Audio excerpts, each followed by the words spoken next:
Imagine walking into a car dealership today. You're just looking for a reliable vehicle to get to work. Right, just something basic. Exactly. You find something decent, you sit down at the financing desk, and before the dealer even factors in the price of the new car, the taxes, or the fees, you already owe them $7,000. It's completely insane to even think about. It is. You are paying thousands of dollars a year in interest on a ghost. Just a piece of metal that might already be sitting in a junkyard somewhere. And, now imagine that same financial illusion, that exact same sense of a rigged game is quietly operating in our politics, our video game communities, our marriages, and even like the way we raise our infants. Yeah, it's a terrifying premise, honestly, Yeah, because it suggests the ground is dissolving beneath us in places we always assumed were rock solid. absolutely. When people realize the math of their daily life no longer works, that realization doesn't just stay neatly contained in their wallets. It infects their entire worldview. And that is exactly what we are exploring today on this deep dive. Welcome to the Morning Roundup. Every single day, we take a massive, honestly kind of intimidating stack of sources articles, deep-cut cultural commentary, raw economic data, video essays, and we extract the vital insights. We are always looking for that through line. Right. Our mission is to shortcut your path to being profoundly well-informed. We want to give you a deep understanding of the cultural zeitgeist without leaving you, completely paralyzed by information overload. And the overarching theme screaming from the sources today is something we are calling the Great Unraveling. The Great Unraveling. Yeah. Across a wildly diverse stack of material, we are seeing the exact same phenomenon. It's a profound crisis of institutional trust and a desperate, almost panic search for coherence in what really feels like a cultural wasteland. Okay, but before we jump in, a quick word on how we operate here. The sources we're analyzing today feature some highly provocative, politically charged content from all across the ideological spectrum. Oh, definitely. We're covering a lot of ground. Yeah, we are going to be exploring intense cultural grievances, the modern gender divide, religion, and the breakdown of the American family. So, as always, we are your impartial guides. We are not taking sides here. Right, and we are not explicitly endorsing these viewpoints. Our role is to map the territory, push your boundaries a bit, explain exactly what these sources are arguing, and let you decide how to navigate it. Which really is the core of critical thinking. We just want to examine the architecture of these arguments and see how they all connect. Okay, let's unpack this. Because the most logical place to start mapping this unraveling is with the most tangible metric we have, which is the illusion of economic stability. Right, because before you notice the culture decaying on a philosophical level, you usually notice the fact that your grocery bill just doubled. Oh, yeah. Or that you can't afford new tires. So we have a source here from a veteran in the automotive market, and his analysis of the lower-end economy is just staggering. We're constantly told the economy is doing wonderfully on paper, right? That's the official narrative, yeah. GDP is up, the stock market is hitting record highs. But this source points out that we are currently seeing record auto loan delinquencies that are actually worse than what we saw in 2008. And that 2008 comparison is the crucial hook here. Think about the mechanics of the Great Recession. People were missing their car payments because the entire global financial system had essentially frozen. Right, we had massive, highly visible layoffs. Exactly. But today, we ostensibly have low unemployment. The administration claims the economy is robust, yet people are defaulting on their vehicles at a higher rate. It doesn't add up. It doesn't. And the source highlights a metric that completely shatters the illusion of this robust economy. The average negative equity rolled into a new car deal right now is $7,183. Okay, wait, let's break down the actual mechanics of how a person gets trapped in that. How does someone end up $7,000 in the hole before they even buy the new car? Well, it is the brutal hangover from the pandemic supply chain crisis. During the pandemic, there was a massive shortage of microchips, which meant a severe shortage of new cars. I remember that. Lots were just totally empty. Right. So dealerships started charging astronomical markups. The source uses the example of vehicles selling for $20,000 over MSRP. And just for anyone who hasn't bought a car recently, MSRP is the manufacturer's suggested retail price. It's what the car is actually supposed to cost based on its parts and labor. Exactly. So a consumer goes in during the pandemic and buys a car with an MSRP of $40,000, but because of the shortage, they end up paying $60,000. Ouch. Yeah. Fast forward to today. The supply chains have normalized, the market corrected. That same car is now subject to normal depreciation and is worth maybe $25,000 on a trade-in. Oh, I see where this is going. Right. But the buyer, who financed that inflated $60,000 price tag, still owes $45,000 on the loan. They are underwater by $20,000. So when they go to trade that car in because, say, they can't afford the maintenance, the dealership takes that negative equity, say this 7 grand average, and just slaps it onto the loan for the next vehicle. Exactly. You're financing a ghost. Wait, let me play devil's advocate here for a second. If someone willingly signs up for a massively inflated loan on a luxury car or like a brand new Dodge Charger they clearly can't afford, isn't that just bad personal responsibility? Sure. Like, why are we treating this as a systemic failure instead of just consumer greed? Well, it is a fair question, and certainly individual choices play a big role. But the source argues this is a systemic failure because of how the major financial institutions and mega dealerships, companies like Carvana and CarMax, are actively managing the fallout. Okay, what are they doing? They are engaging in a practice known in finance as extend and pretend. Extend and pretend. Okay, what exactly are the mechanics of that? So, if delinquencies are spiking at a record high, basic economics dictates that repossession rates should also be spiking proportionally. The repo trucks should be running day and night right now. Right, if you don't pay, they take the car. But they aren't. And why?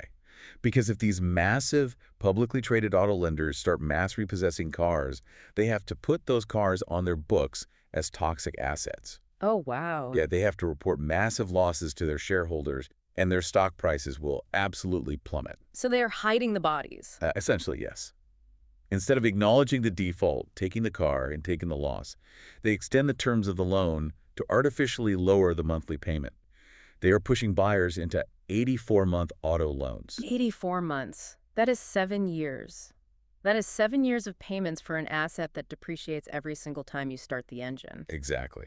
And because it's a heavily front-loaded interest loan, the buyer pays almost nothing toward the principal for the first 3 years. The lenders are just pretending the asset is performing, and the consumers pretending they actually own a car. So it's literally an accounting trick. It's designed to protect the stock price of the lender while completely burying the working-class consumer in inescapable long-term debt. That's exactly what the source is arguing. He mentioned that at his own small, independent dealership, people call up inquiring about a $3,000 used beater car like a basic survival vehicle just to get to work, and their very first question is, how much down? Yeah, it's heartbreaking. They cannot scrape together $3 grand in cash. This perfectly illustrates what economists call a K-shaped recovery. For anyone who hasn't taken an economics course recently, imagine the letter K. The vertical line represents the economic shocks, say, the pandemic. Okay, I'm visualizing the K. The top arm of the K goes up, right? Yeah. That represents the wealthy, the asset owners, the people whose stock portfolios and home values surged. They were totally fine. Right, they made out great. But the bottom arm of the K plunges downward. That represents the working class, whose wages just have not kept up with inflation. For the people on that bottom arm, a $500 alternator repair isn't an inconvenience. No, it's a disaster. It is a catastrophic financial crisis. Sick. It means they lose the car, which means they lose their job, which means they lose their apartment.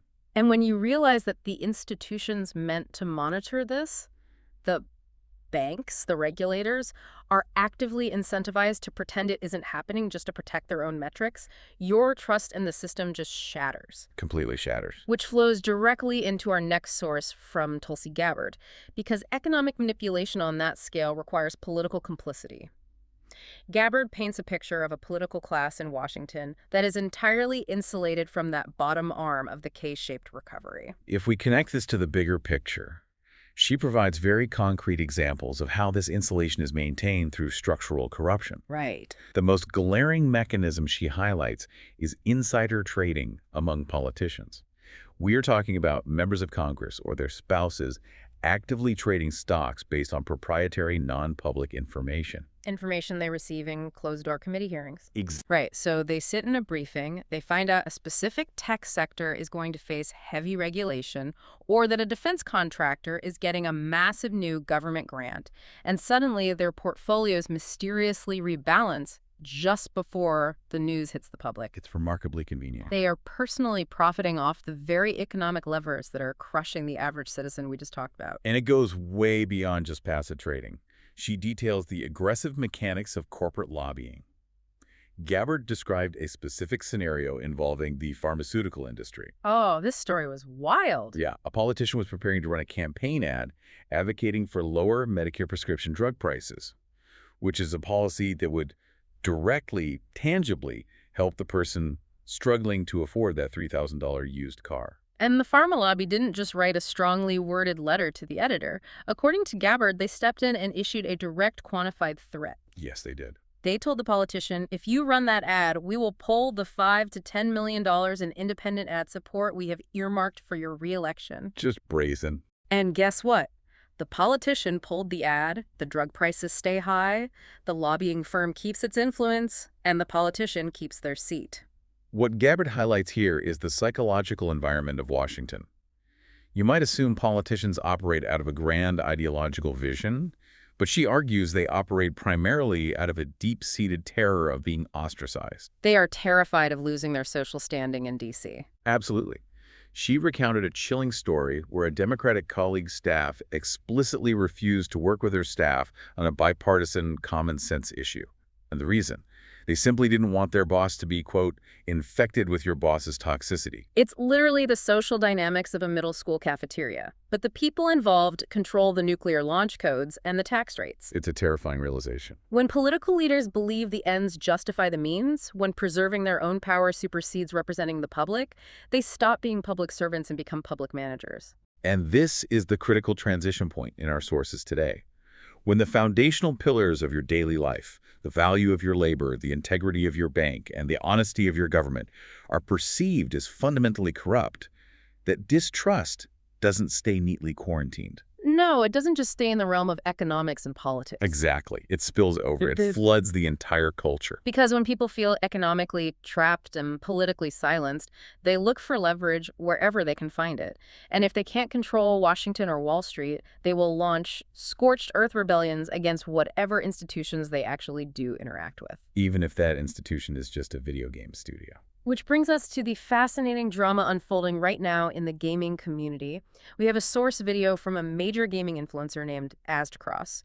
He has a massive audience, and he is leading a quite literal boycott against a Bungie and their parent company, Sony. For some quick context for our non-gamers, Bungie is the legendary studio behind Halo, and more recently, the massive live service franchise Destiny 2. Right, massive games. Huge. A couple of years ago, Sony bought Bungie for a staggering $3 billion valuation. The understanding in the community was that Bungie would keep expanding the Destiny universe. But recently, Bungie essentially announced they are icing the Destiny franchise. They're moving away from major expansions to focus resources on a brand new extraction shooter game called Marathon. And the reaction from the community, spearheaded by creators like Aztecross, is not just mild disappointment, it is visceral rage. Aztecross is officially refusing to play or cover Marathon. The passion in his source material is really striking. He talks about metaphorically destroying the new game, ensuring it is dead on arrival, and he's doing this just to send an unavoidable financial message to the executive leadership. He's willing to burn his own bridges to do it. He openly admits he is sacrificing lucrative financial sponsorships and direct partnerships with Sony to make this stand. He actually says he is going to be Captain Petty for the rest of the year. But why does this matter to anyone who doesn't play video games? That's the key question. Right, because this is the perfect microcosm of the broken social contract we just talked about in the economy. This is like a canary in the coal mine for corporate trust. Exactly.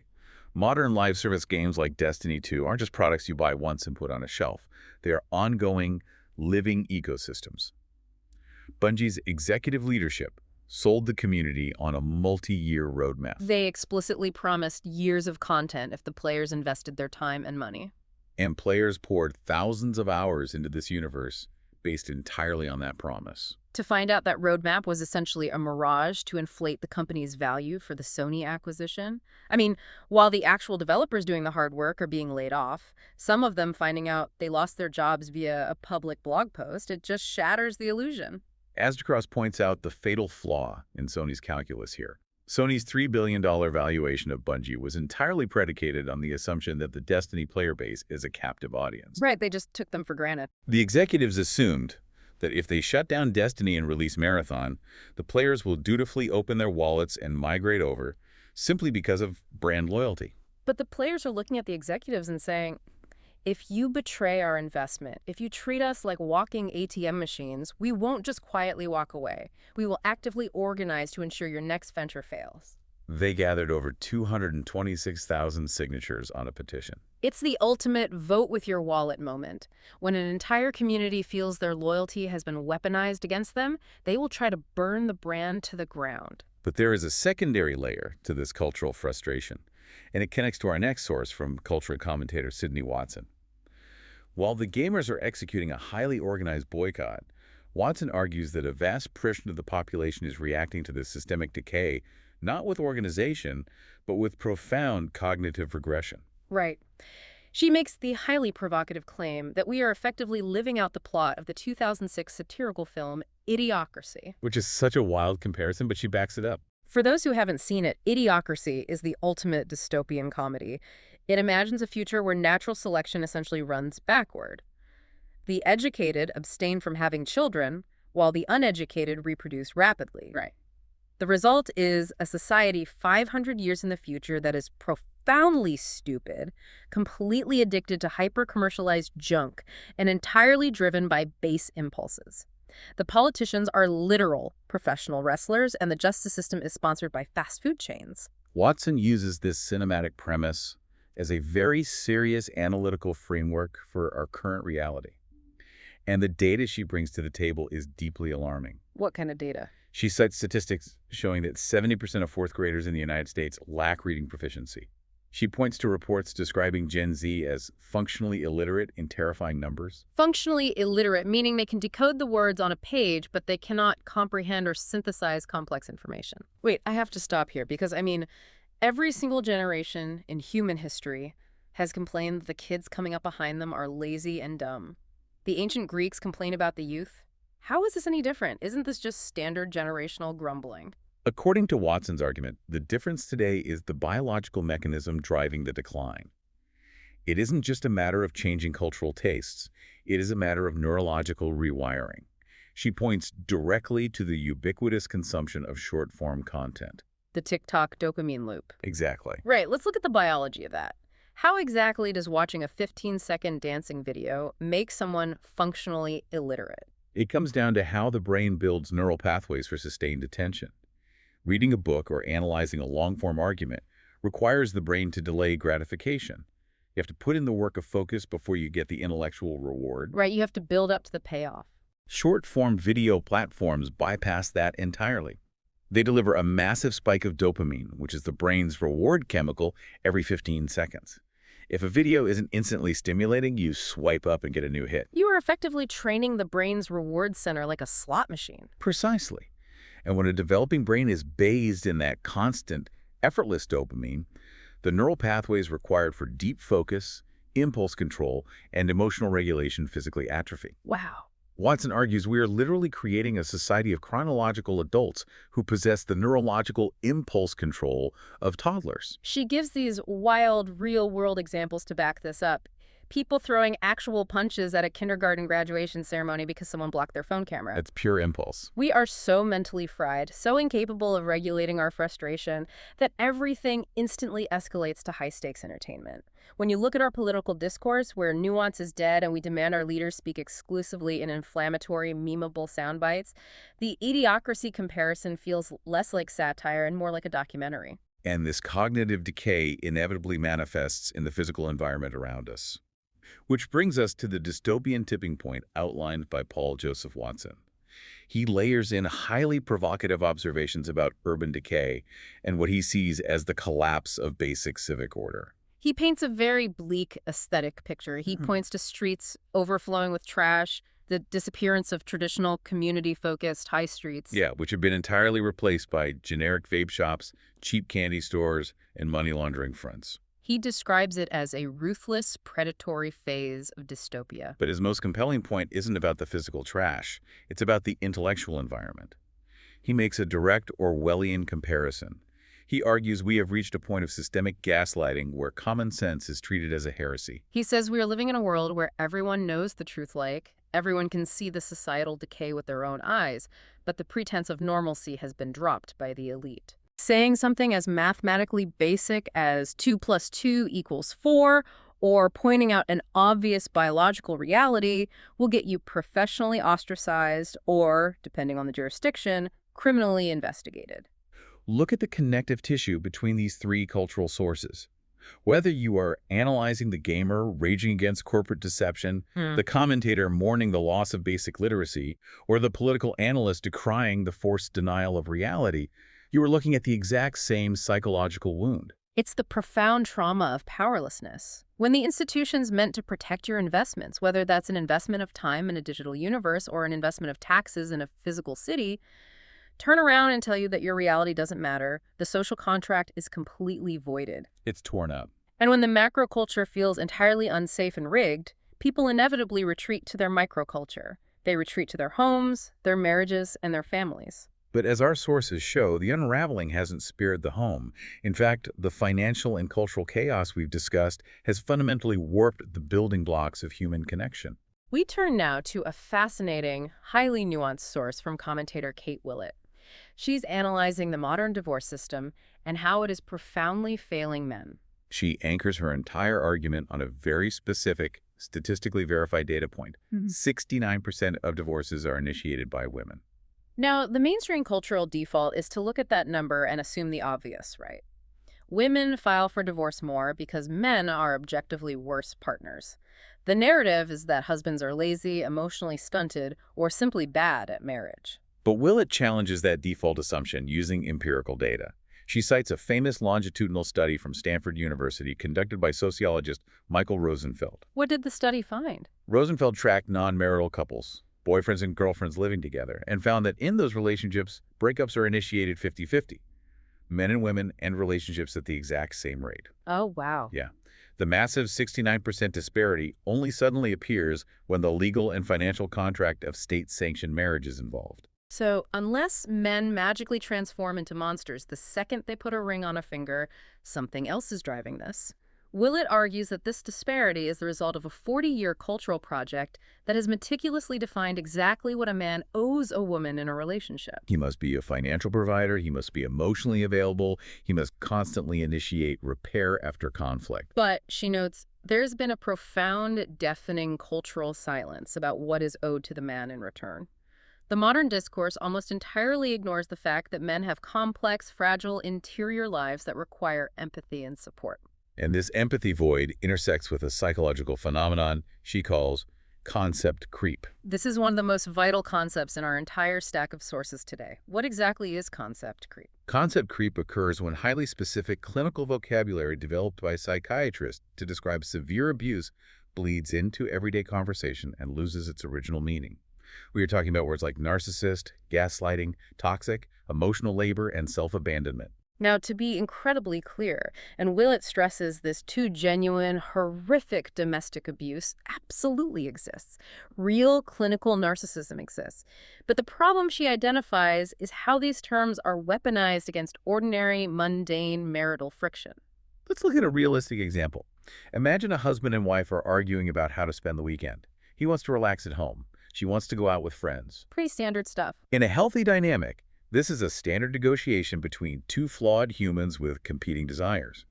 But with concept creep, the wife might tell her friends, he's violating my boundaries, or he is a covert narcissist trying to isolate me. She is no longer just disagreeing with him, she is diagnosing him. It transforms a totally normal marital annoyance into an accusation of clinical harm. Exactly. And because pop psychology has saturated social media, society only gives women this hyperclinical vocabulary of harm to express their dissatisfaction. Ordinary unhappiness gets escalated into a psychological injury severe enough to justify detonating the family unit.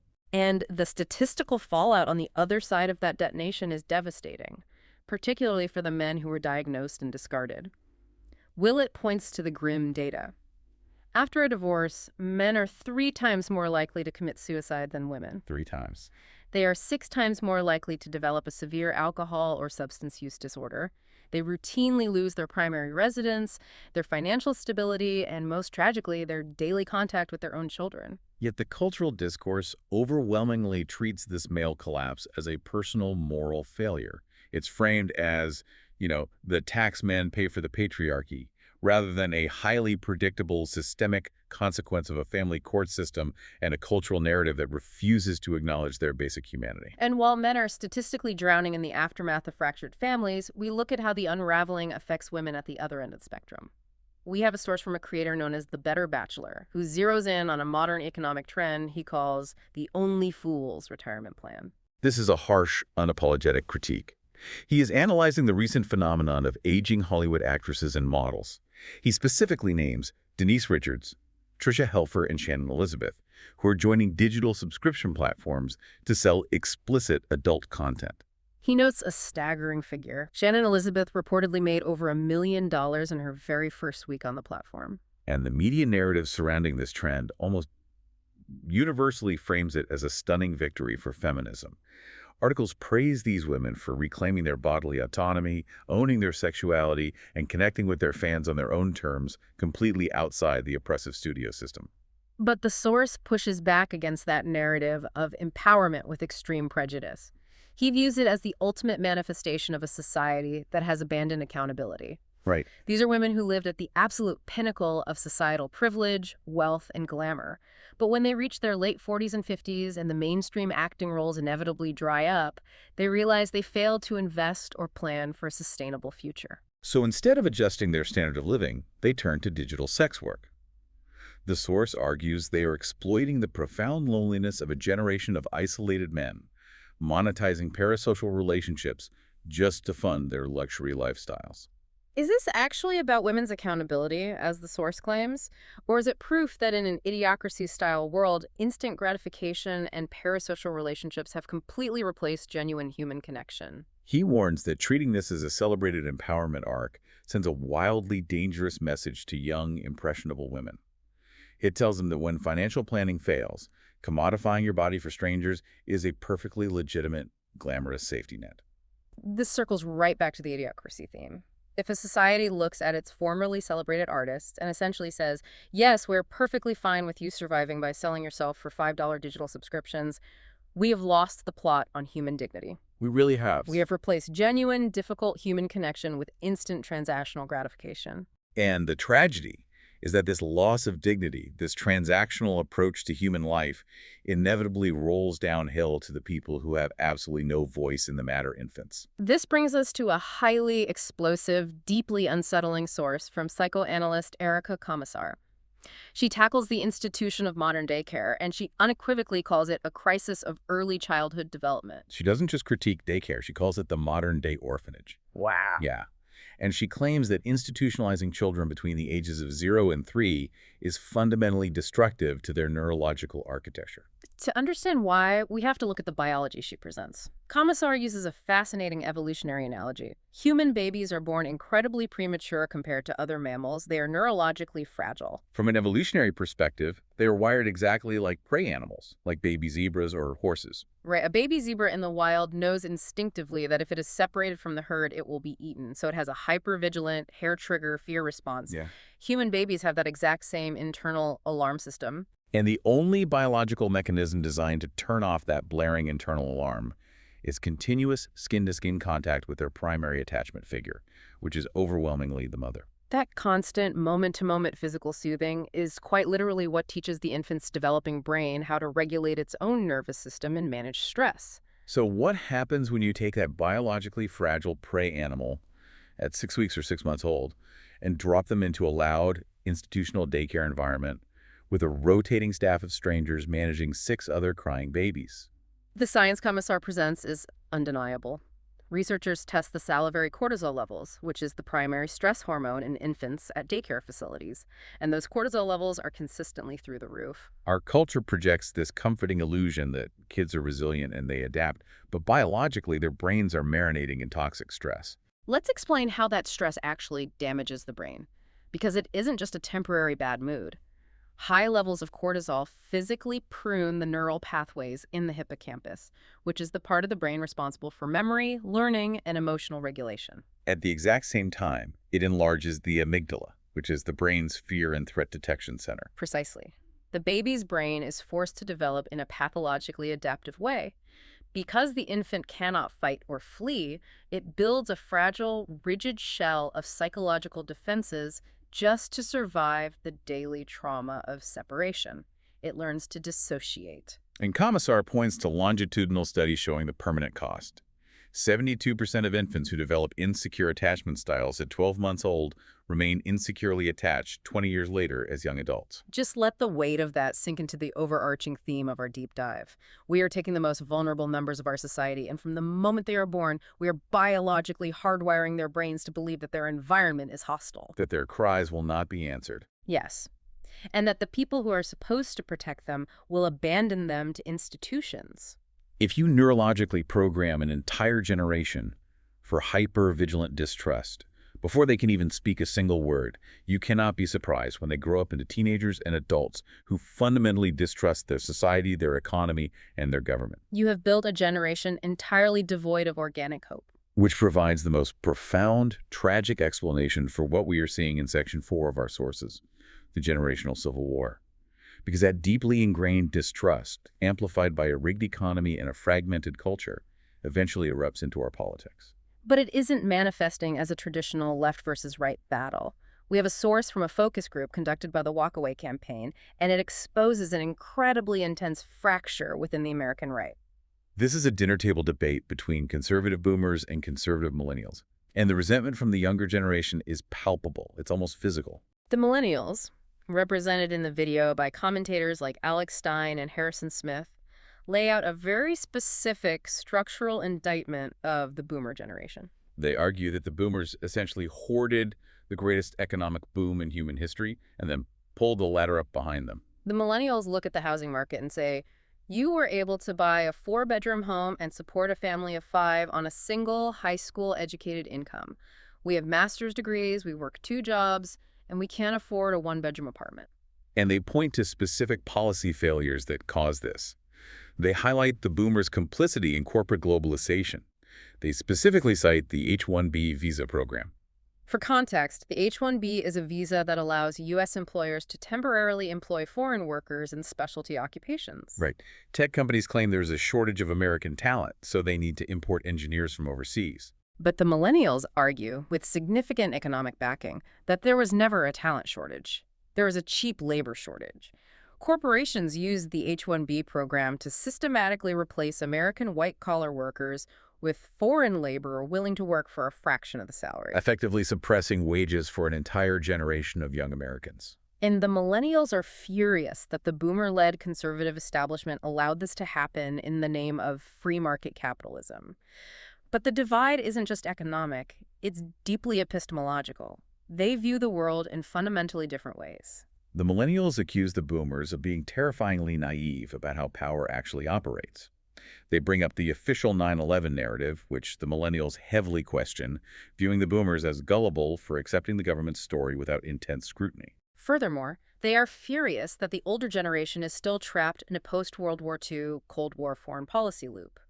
The millennials watch boomer politicians obsess over funding foreign proxy wars, treating Russia as the ultimate boogeyman, and sending billions of American tax dollars to the Middle East, while American cities, like the ones Paul Joseph Watson described, literally rot from the inside out. The millennials are screaming, "We voted for an America First disruption to the system, but you defaulted back to the same globalist uniparty agenda." They feel an existential urgency, a sense that the country is actively dying. And they accuse the boomers of lacking that urgency because, frankly, the boomers won't be around to suffer the consequences of the 84-month auto loans and the collapsed dollar. But the boomers at the table do not take this quietly. They absolutely fire back. They accuse the millennials of lacking historical perspective and self-awareness, acting as if all political and economic history magically started in 2015. The boomers argue that the millennials have unwittingly adopted the left-wing Marxist tropes of victimhood and entitlement. They accuse the younger generation of expecting political power to simply be handed to them via viral tweets and podcasts, rather than doing the brutal, unglamorous hard work of local, precinct-level organizing that the boomers did for decades. The boomers also defend their foreign policy stance. They argue that millennials are dangerously naive about actual global ideological threats. They point specifically to radical jihadism and Sharia supremacy as existential threats to Western civilization that the younger generation casually dismisses. Because they are too busy hunting for domestic deep state conspiracies on TikTok. Exactly. And speaking of domestic conspiracies, the absolute breaking point in this focus group, the moment where you realize these two generations are inhabiting entirely different realities, is the debate over the Jeffrey Epstein files. This is a crucial focal point for understanding the Great Unraveling. For the millennials, the lack of prosecutions stemming from the Epstein files is the smoking gun of everything they believe. They look at the facts. We have the flight logs, we have the private island, we have the victims' testimonies, we have the intelligence connections. It's a documented, massive blackmail operation involving the highest echelons of global politics, academia, and finance. And yet, aside from Epstein and Ghislaine Maxwell, not a single high-profile client has been arrested or prosecuted. To the younger generation, this isn't just a failure of the justice system. It is absolute, undeniable mathematical proof that a corrupt, unified, deep-state cabal exists and actively protects its own. They point to recent pop culture news and say, a rapper like Sean Diddy Combs gets his houses raided by federal tanks in broad daylight, but the global elites who traffic children with Epstein remain completely untouchable. For the millennials, the Epstein files are the Rosetta Stone that translates modern political corruption. It explains why the system never changes, regardless of who is voted into office. But the boomers at the table look at the exact same set of files and completely shrug it off. One of the boomers explicitly says on camera that he read the released files and found absolutely no actionable evidence that a prosecutor could use in court. To the older generation, the obsession with Epstein is a childish distraction from the real adult issues, like passing a balanced budget, securing the southern border, or fighting inflation. This raises an incredibly important, terrifying question about the future of our society. How can a political movement, or an entire nation for that matter, survive when its two main demographics fundamentally disagree on what constitutes reality and truth? If one half of the population believes the government is run by a blackmailed, compromised cabal, and the other half believes the system is basically sound but just needs slightly better management, there is no shared foundation for action. They aren't even playing the same game. They are speaking entirely different languages. The millennials are shouting that the house has been soaked in gasoline and is currently on fire, and the boomers are arguing about whether they should lower the property tax rate. Which brings us to the deepest, darkest, and most profound part of our deep dive today. Because to truly understand why we are so divided, so hopeless, and so distrustful of everything from our cars to our spouses to our government, we have to look all the way down to the philosophical bedrock. We have to look at the fact that we have literally stripped the meaning out of the universe. We turn to a fascinating, high-level intellectual discussion from the forum Socrates in the City, featuring thinkers Spencer Klavan and Mary Harrington. They argue that our current crisis, the auto loans, the gamer rage, the divorce rates, the political tribalism, isn't fundamentally political or economic. It is a metaphysical crisis. And they trace the root of this unraveling back hundreds of years to a specific philosophical revolution that abandoned the teachings of Thomas Aquinas and Aristotle. Right, they joke about the no Aquinas rule in modern academia, where modern thinkers plug their ears and run away the second you bring up classical Christian philosophy. But they explain Aristotle's concept of the four causes, which used to be the framework for how Western civilization understood reality itself. To understand anything in the classical world, you had to understand its four causes. First is the material cause, the actual stuff it's made of. Second is the formal cause, the shape or blueprint it takes. Third is the efficient cause, the force or creator that made it happen. But the fourth, and arguably the most crucial, is the final cause. The final cause is the teleology. It is the ultimate purpose of a thing. Why does it exist? What is it aiming toward? Let's use a biological example. What is the final cause of an acorn? It isn't just to be a nut for a squirrel. Its inherent design purpose is to become an oak tree. But the philosophical revolution, led by Enlightenment figures like William of Ockham and Francis Bacon, essentially murdered the final cause. They decided that modern science should only concern itself with the material and efficient causes, what things are made of, and how they physically move. They completely threw away the why. And the result of murdering the final cause is that we now live in a cold, mechanistic universe. If there's no inherent design or purpose to nature, then everything is just, as Klavan and Harrington brilliantly describe it, meet Lego. Meet Lego. We are all just random assemblages of atoms blindly bumping into each other in a void. And if you extrapolate that out, the implications are terrifying.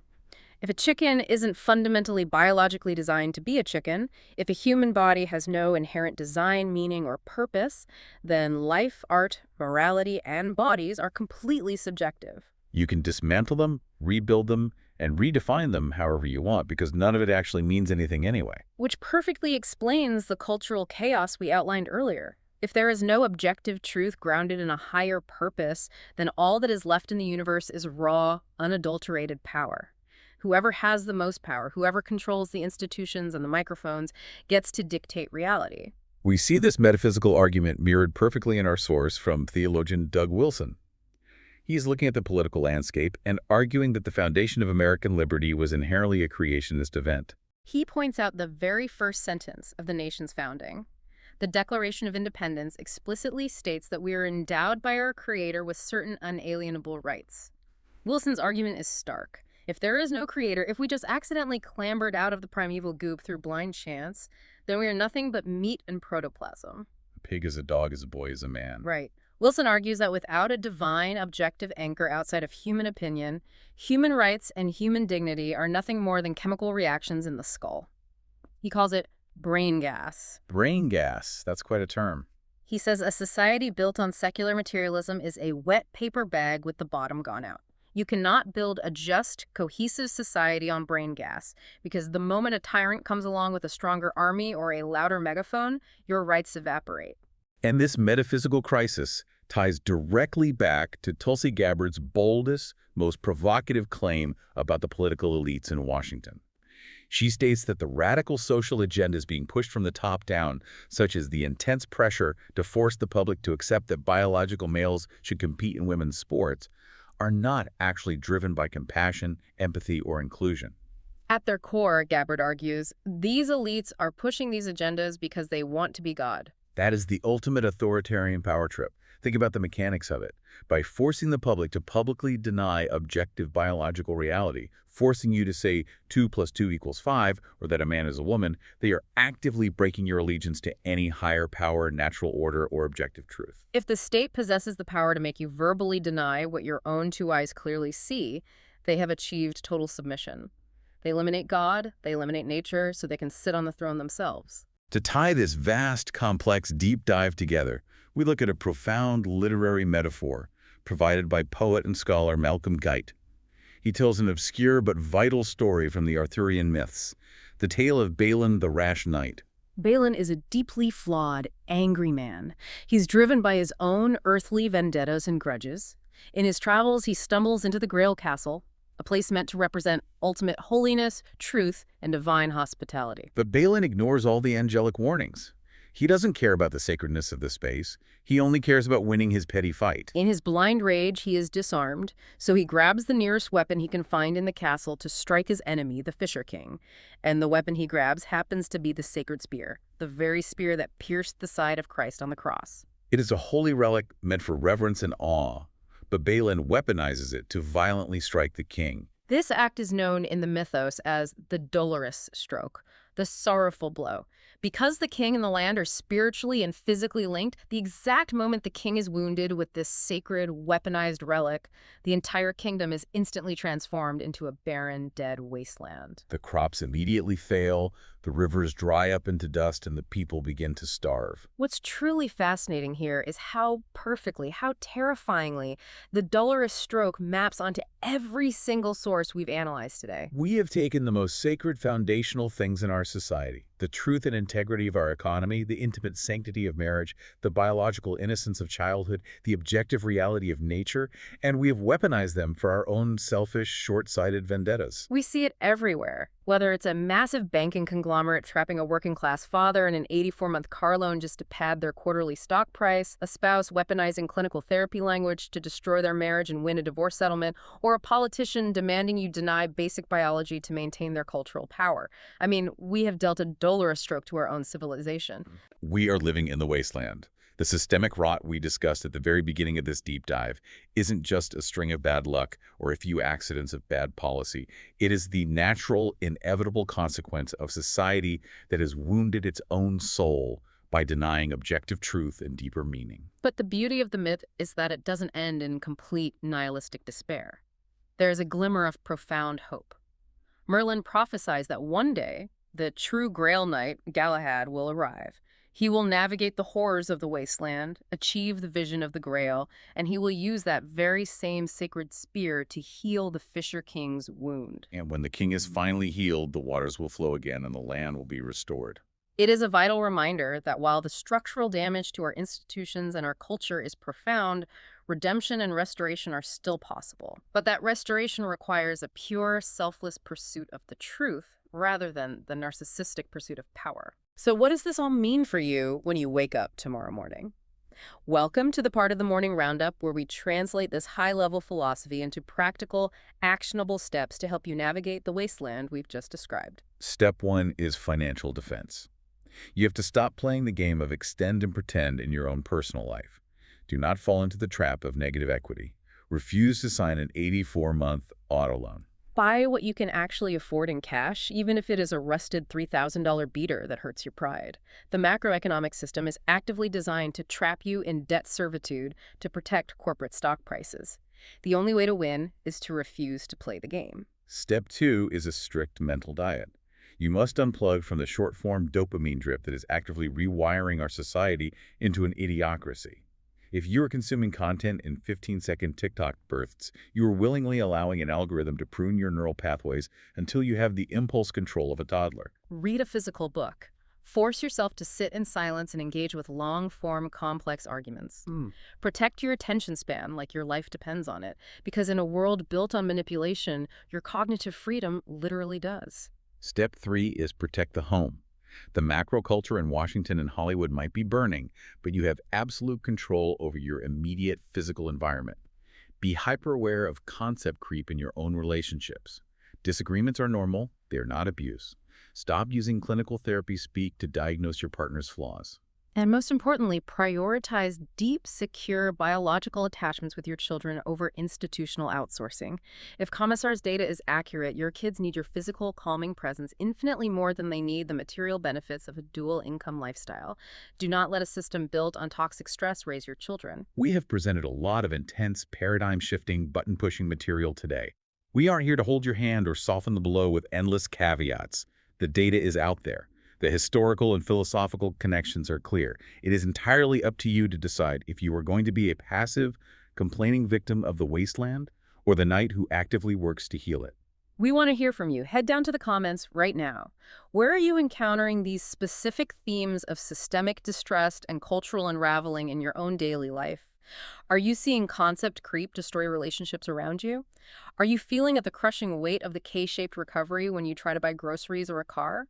And more importantly, what actionable steps are you taking to respond? Check the links in the show notes to read, watch, and explore all the primary sources we covered today so you can verify this for yourself. And of course, do not forget to like, subscribe, and share this deep dive with someone who desperately needs to hear it. I will leave you with one final, lingering thought to mull over. We saw the millennials in our sources desperately, angrily searching for coherence and truth in a corrupted system, while Gen Z searches for influencers because the older generations failed to be heroic. But if we are indeed living in a metaphysical reality where the elite are actively trying to rewrite nature to play God, maybe the most heroic revolutionary act left isn't going scorched earth on the internet or burning down a video game studio. Maybe true heroism is simply having the courage to quietly, firmly speak the obvious truth in a room full of people who demand you lie. When you look at the towering, unstable Jenga puzzle of modern society, everyone is screaming about which piece to pull next. But the real heroes are the ones pointing at the rotting table underneath, willing to say out loud, the foundation is gone. Thanks for joining us for this deep dive on the Morning Roundup. We'll see you next time.